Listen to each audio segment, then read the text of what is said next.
क्योंकि जो भी एक आशा, एक उम्मीद परिवार की, हमारी जो सपने थे, वो एक लाइव प्रेस कॉन्फ्रेंस के द्वारा ख़त्म कर दिया गया। सर, मैं बताना चाहूँगा कि हम लोग भारतीय वायुसेना के 2020 के वैकेंसी, जिसमें हम लोग की नवंबर 2020 में एग्ज़ाम हुआ, हम लोग स्टार इनटेक XY ग्रुप के एग्ज़ाम को पास किए, उतनी कड़ी फिजिकल टेस्ट को पास किए, और यह वही ग्राउंड गांधी मैदान है जहां हम लोग 5-5 राउंड इसका दौड़ा करते थे।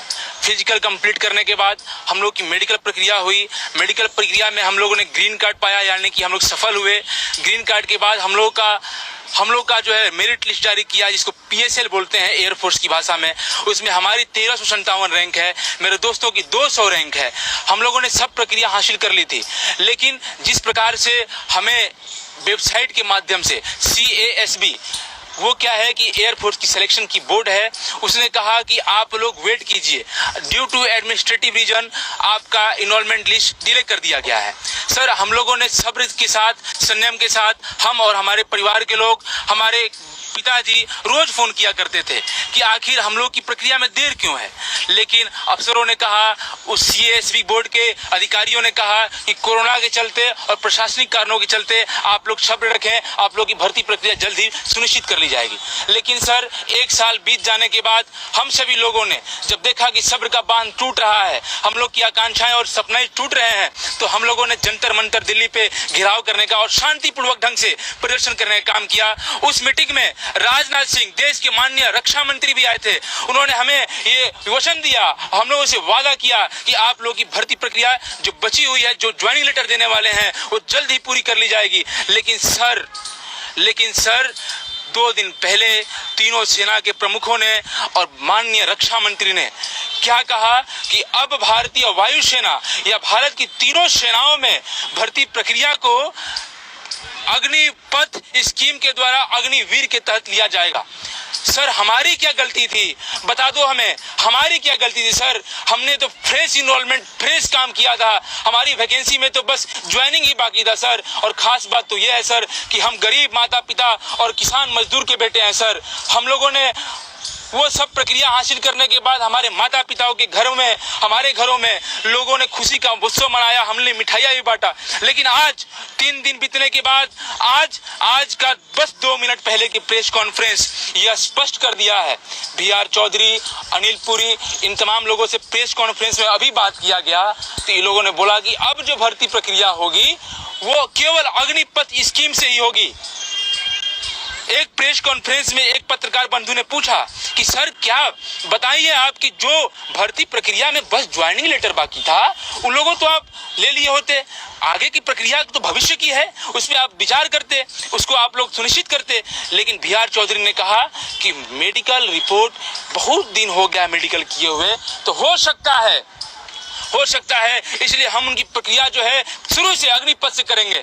सर, आप हमारी मेडिकल फिर से ले लेते, हम तैयार हैं। हमारे 7000 जो वायु सैनिक हैं, हमारे जितने भी वायुसेना के लोग जो ज्वाइनिंग के तैयार कर रहे हैं, हम सब डंके की चोट पे कह रहे हैं कि रक्षा मंत्री जी, वायुसेना के चीफ जी, आप हमारा मेडिकल कर लो, हमें कोई अफसोस नहीं है। आप बाहर का भी रास्ता दिखाओगे तो हम बाहर जाने के लिए तैयार हैं। लेकिन आपने क्या किया, आपकी तो नीति बस ये है कि किसी तरह अगर ये लोग का मेडिकल ले लेंगे तो ये लोग को परमानेंट करना पड़ जाएगा। इसलिए आपने क्या किया कि अग्निपथ स्कीम से करेंगे तो उसमें बहुत सारे लड़के आउट चले जाएंगे, और जिसको रखना भी होगा तो उसको बस अग्निपथ स्कीम से 4 साल रखना पड़ेगा। अरे सर, हम गरीब के बेटे हैं सर, ठेला खींचने वाले और मजदूर के बेटे हैं सर, ऐसा अन्याय हमारे साथ मत करिए सर। और एक बात बताना चाहते हैं, तुम लाख गिनाओ अपने फायदे अग्निपथ और अग्निवीर की योजना की, लेकिन मैं एक बात बताना चाहता हूं कि कभी कब्र पे हवेली नहीं बनती है, कभी कब्र पे कभी आपका बंगला नहीं बन सकता है। और अगर तुम उस बंगले, उस 7000 बेटों का, उन दर्दों का अगर तुम कब्र बना के अग्निपथ स्कीम भी लागू करोगे तो हमारी मां रोएगी। और कल का न्यूज देख लो सर, आप कल के न्यूज में मोदी जी की माता जी का बर्थडे था। मैं सम्मान के साथ कहता हूं कि मोदी जी ने कहा कि मां एक शब्द नहीं है, लेकिन सर कल मेरी मां ने रोया है, कल मेरी मां ने फूट के कहा है कि बेटा तुम्हारे लिए तो मेरे अंदर बहुत सपना था कि तुम नौकरी पा जाओगे तो गरीबी दूर हो जाएगा। मैं मोदी से पूछना चाहता हूं, मोदी जी आपकी मां एक मां नहीं है, हमारी भी मां है। उन 7000 माताओं का क्या, जिनके आंखों में आंसू था, उनके शब्दों में दर्द था, उनकी बातें सर दबी हुई थी, थी, सर हमारी माता के बारे में ध्यान दे दो। हमारे हमारे हमारे जो थल सेना, रक्षा सेना और जल सेना के जितने अधिकारी हैं, हम उनसे कहना चाहते हैं कि सर 2 मिनट की प्रेस कॉन्फ्रेंस में हमारा दर्द मत भुलाओ सर। हमारे इस आंसू को तुम खून के आंसू की तरह समझो, क्योंकि ये आंसू ही सिर्फ नहीं है। और सर ये जो हमारा हाथ था, वो हाथ तिरंगे झंडे को सैल्यूट करने के लिए पैदा हुए थे, माँ भारती के लिए पैदा हुए थे कि हम जब जाएंगे सेना में तो एक सम्मान की जिंदगी जिएंगे। लेकिन किस प्रकार से आज ये कहा गया है कि 4 साल भर्ती के बाद आपको कॉर्पोरेट सेक्टर में लोन दिया जाएगा। हमको तुम लोन दोगे? हम पैसा के लिए आए थे यहाँ। और खास बात बता दूं सर कि जब एक एयरफोर्स, एक सिपाही, आर्मी और किसी मिलिट्री के सैनिक की भर्ती होती है तो उसकी सैलरी 40,000 प्रति महीना होती है। उसमें उसको मेडिकल फैसिलिटी हर एक दिया जाता है अलग से। लेकिन अब ये स्कीम जो है वो 21,000 महीना देगी और हमारे पैसे को काट कर ये लोग बोल रहा है कि आप लोग को तो 12 लाख रुपया एक मुश्त दिया जाएगा। अरे किसको मूर्ख बना रहे हो सर? हम भी विद्यार्थी हैं, हम जानते हैं। क्या मूर्ख बना रहे हो? छलने का काम मत करो। इतना भी गरीब है, लेकिन हमारे माता पिता ने उस गरीबी में भी हमें पढ़ने का हमेशा अधिकार दिया है। हम हार नहीं मान सकते हैं, हम कोर्ट तक भी जाएंगे।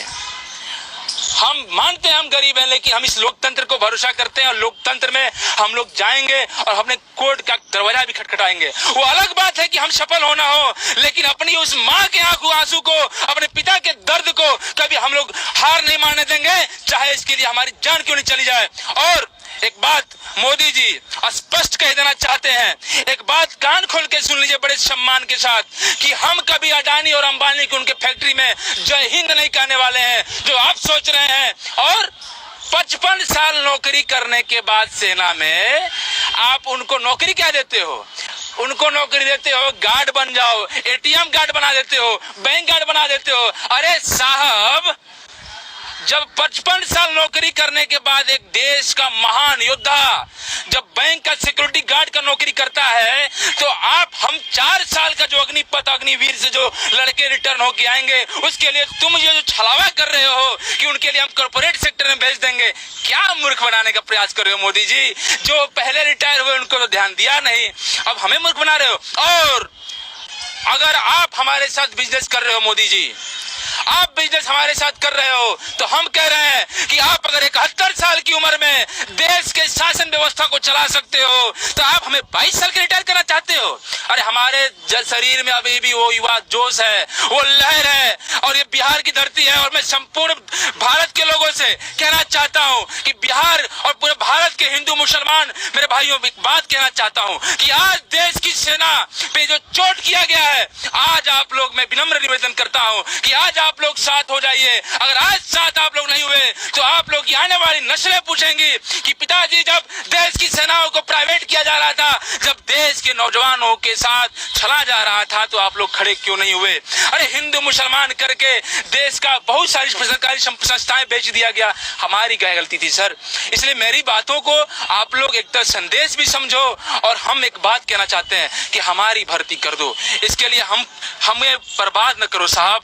हमारी क्या गलती थी? तुम स्कीम लाओ, वो भविष्य की बातें हैं, लेकिन 7,000 लोगों की कब्र को मत खोदो, वो 7,000 लोगों की बददुआएं तुम्हें लगेंगी। और हम चाहते हैं कि हम देश के शान में, आन में, देश के लिए अगर सर्वोच्च बलिदान भी देना होगा तो हम खड़े होंगे। सर्वोच्च बलिदान के लिए कभी लोग, देश के लोग कभी पैसे के लिए पीछे नहीं हटेंगे। हम ये बात कहना चाहते हैं, हम देश की सेवा जरूर करेंगे और मरते दम तक करेंगे। और तुम्हारे इस नियम के खिलाफ, इस संवैधानिक कार्य के खिलाफ हम देश के सर्वोच्च न्यायालय सुप्रीम कोर्ट तक जाके अपनी आवाजों को बुलंद करेंगे।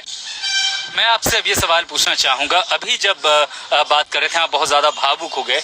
मेरा सीधा सवाल है, रास्ता तो आपके लिए खोला है, उन्होंने कहा है भर्ती प्रक्रिया हमने रोकी है, लेकिन अग्निपथ के जरिए रास्ता तो आपके लिए खुला है ना, तो क्या आप उसको अपनाएंगे? क्या आप अग्निपथ के जरिए भर्ती प्रक्रिया में दोबारा से जाएंगे? सर, जब हमारी फ्रेश प्रक्रिया, जब हमारी हर एक कार्य हो जाने के बाद बस ज्वाइनिंग लेटर बचा हुआ था, उसको आप निराधार कर देते हो। पहले तो इनकी क्राइटेरिया ये थी कि 17.5 से 21 साल के युवक जो है भारतीय सेना में जाएंगे, लेकिन अब जब देखें कि हमारा इनरोलमेंट लिस्ट जो एयरफोर्स की 2 सालों से लड़का ज्वाइनिंग का इंतजार कर रहा है, उसका एज तो बढ़ गया है कई साल से, तो ये लोग फिर जो है हमारे दबाव में शांतिपूर्ण प्रदर्शन लोगों ने किया, तो उसके दबाव में लोगों ने 23 साल काम करने का प्रयास किया। सर हम तो कतई नहीं जाना चाहेंगे, हम सर 4 साल के इनके असंवैधानिक कार्यों को करने नहीं जाएंगे, हम मानते हैं, लेकिन सर गरीब कितने भी हो, लेकिन जिस तरह से हमारे साथ छला गया है सर, उसको हम बर्दाश्त काम नहीं करने देंगे। हम लोग कतई इस किसी भी हिंसात्मक कार्यों का समर्थन नहीं करते हैं। हम लोग ये चाहते हैं कि कब सभी भी लोग, जितने भी एयरफोर्स, नेवी और आर्मी के कैंडिडेट्स हैं, वो शांतिपूर्ण ढंग से एक तरह संवैधानिक रास्ता अपना के एक नया रास्ता को हम लोग आगे बढ़ाने का प्रयास करेंगे। हिंसात्मक रेलवे से किसी भी सरकारी संपत्ति का कोई विध्वंस करता है, उसकी हम लोग कड़ी निंदा भी करते हैं। और खास बात और बता दें कि जितने भी हमारे जो बच्चे, हमारे साथ जो बिहार के लड़के हैं, एयरफोर्स के हैं, जितने भी हमारे भाई हैं, कभी किसी सरकारी संपत्ति को हमने नुकसान नहीं पहुंचाया है। जो आपने सवाल पूछा कि आप रेगुलर भर्ती पे जाना चाहते थे, अब अग्निपथ स्कीम आई है तो उसमें भी चले जाते, तो मैं आपसे भी एक बात पूछना चाहता हूं सर, कि इस देश के रक्षा मंत्री जी से जो ये बोल रहे हैं कि देश का बहुत सारा पेंशन का पैसा जो पेंशन में लग रहा है उसको हटा देते हैं, तो देश की आर्मी को मॉडर्नाइज और मिलिट्री को मॉडर्नाइज करने का फैसला, ये कदम सराहनीय होगा। सर आप इस देश के रक्षा मंत्री हैं, हम पूरे ईमानदारी के साथ और प्रैक्टिकल बात बोलते हैं, आप अपने विधानसभा का विधायक रहे, विधायक का पेंशन छोड़िए, आप सांसद रहे, सांसद का पेंशन छोड़िए, आप अपनी पार्टी का तमाम जो पेंशन लोग धारक बैठा हुआ है उसको आप उसको ट्रेन के अलाउंस जो देते हैं उसको बंद करिए। क्यों वे सैनिकों को और गरीबों के बच्चों पे ये तानाशाही वाला नियम क्यों थोपा जाता है? क्यों गरीब है इसलिए आप ये थोपते हो? ये क्यों बोला जाता है? राजनाथ सिंह जी, और एक बात और, राजनाथ सिंह जी, आपके बेटे क्यों नहीं डिफेंस सर्विस में आए, ये बता दो। आपका बेटा तो आज विधानसभा में एमएलए है, मैं उसका कोई भी उसका विरोध नहीं करता हूं, एमएलए बने, गरीब का बच्चा कैसे बनेगा सर? आज माननीय गृह मंत्री के बेटे तो बीसीसीआई के अध्यक्ष बन जाते हैं, कोषाध्यक्ष बन जाते हैं, उन पे कोई कार्रवाई नहीं होती। आखिर हमारे ऊपर ही नियम क्यों थोपा जाता है? हमने रिटन परीक्षा क्वालिफाई की है सर, और इस देश के नागरिक हैं, और इस देश का नागरिक हम जानते हैं कि हमारा हक अधिकार क्या है। और 4 साल जो आप अग्निपथ स्कीम ला रहे हो, उसके बाद 4 साल के बाद तो बता दो कि क्या करने वाले हो हमारे साथ। ये हमारे भाई, हम इनके बेटे हैं सर, जो पानी बेचता है इस गांधी मैदान में, जो टॉफी बेचता है, जो पानी बेचता है, चाय बेचता है। और एक बात और सर, हमको आज शक हो रहा है मोदी जी पे। मोदी जी एक बात बता दीजिए हमको आज, कि आप कैसे कहते हो कि हम बचपन में चाय बेचा करते थे? अगर आप चाय बेचा किया होते, चाय बेचा करते, तो आपको गरीबों का दर्द मालूम हुआ होता। आप बताइए कि आप चाय कहाँ बेचा करते? सर हम नहीं बोलना चाहते इस बात को, हम ये बात को नहीं बोलना चाह रहे थे, लेकिन बोलता हूँ, गरीब जानता है कि गरीब के घर में क्या दिक्कत है। हमारी बहनें हैं, 12 लाख रुपया सर क्या होता है, उनकी शादी करनी होगी तो हम कैसे करेंगे? हमारे पिताजी बीमार पड़ेंगे तो उनके लिए क्या व्यवस्था करेंगे? और मोदी जी आप बताओ कि आप चाय कहाँ बेचा करते थे? मैं उस पॉलिटिकल गेम में नहीं फंसना चाहता हूं, लेकिन आपका मैं अच्छे से जवाब दे दिया कि अगर ये नेताओं के साथ पेंशन व्यवस्था लागू होती है, अगर इन नेताओं को 71 साल में कुर्सी और विधानसभा लोकसभा लड़ने का अधिकार है, तो इस देश के नौजवान जो कि 18 साल में भर्ती होते हैं, उनको 22 साल की और परिश्रम करने के बाद तुम उनको निकालने का प्रयास क्यों करते हो, ये बता दो। आप करोड़ों रुपया कॉर्पोरेट सेक्टर का तो माफ कर देते हो, लेकिन गरीबों का क्या होगा? हम मजदूर किसानों का क्या होगा? लेकिन एक सवाल ये भी है कि दुनिया भर में सेनाएं मॉडर्नाइज हो रही हैं, अब उस संख्या में जवान नहीं चाहिए, मॉडर्न मशीनरी ने, मॉडर्न हथियारों ने उसकी जगह ले ली है। तो अगर सरकार खर्च कम करने के लिए सैनिकों की संख्या को कम कर रही है तो कैसे करे? आपके पास कोई रास्ता है? बता रहे हैं सर, आप यहाँ पे एक बात कहना चाहते हैं कि कुछ चुनिंदे देशों में जो है ये टूर ऑफ ड्यूटी लागू है। आप ये बात कहना चाहते हैं, कहीं ना कहीं आपके सवाल से ये तो स्पष्ट हो गया है कि आप कह रहे हैं कि टूर ऑफ ड्यूटी लागू है, तो भारत में भी टूर ऑफ ड्यूटी लागू होना चाहिए कि नहीं होना चाहिए? और एक बात मैं बता दूं कि जो आप इजराइल और बाकी जो देश हैं जिनके बारे में आप चर्चा करना चाहते हैं सर, वो बहुत लिटरेट देश हैं, उनकी जनसंख्या भी बहुत कम है। और आपको बता दें कि आपकी देश की लिटरेसी रेट कितनी है। आप जाओ गाँव में, आप जाओ उस खेत खलिहानों में जहाँ बच्चा 4 बजे से निकलता है घर से, और घर से निकलने के बाद दौड़ता है, पसीने से लुप्त होकर घर पे आके बेचारा गिर जाता है, पापा मजदूरी करके फल बेच के सब्जी बेच के आता है घर पे, तो घर का खर्चा निकलता है। उस बच्चे के बारे में कौन ध्यान देगा? गरीब सेना में नहीं जाएगा तो कौन जाएगा? अंबानी का बेटा जाएगा क्या सेना में? लेकिन जो ये सरकार का तर्क है कि हम बच्चे को उसके जीवन के उस दौर में जब उसे सबसे ज्यादा अनुशासन की ज़रूरत होती है हम उसे अनुशासित करेंगे, मिलिट्री सर्विस में मौका देंगे और उसके बाद एक मुश्त पैसा भी देंगे, तो बहुत से ऐसे बच्चे जो आज खाली बैठे हैं घरों में, बेरोजगार बैठे हैं, जो बहुत हाई एजुकेशन नहीं ले पाए हैं, क्या उनके लिए ये अग्निपथ बहुत अच्छा सम्मानजनक तरीके से एक रोजगार पाने का या देश की सेवा करने का मौका नहीं होगा? बहुत आपका ये जो सवाल है बहुत कीमती है और उस कीमती सवाल का जवाब भी हम कीमती से देना चाहेंगे। आप तब ये भी बता दो कि जब आप अग्निपथ स्कीम के बारे में इतना बढ़ा चढ़ा के बोल रहे हो तो आप क्यों कब्र खोने हमारी? आप 7,000 बच्चों का क्यों बर्बाद जिंदगी किया? क्या हम लोग युवा नहीं थे? जब हम मेडिकल पास किए तो हम लोग की उम्र केवल 18 साल थी। जब हम लोग की उम्र 18 साल थी तो अगर हम लोग भी सेना में जाते तो कोई हमारी सेना युवा होती? तो आखिर हमारी जिंदगी को बर्बाद करके आप ये दलील देते हो कि सेना मॉडर्नाइज हो गई, तो हमारी क्या गलती थी उसमें सर? आखिर ये दलील भी पेश करो कि आखिर हम लोग का कब्र क्यों खोना आपने?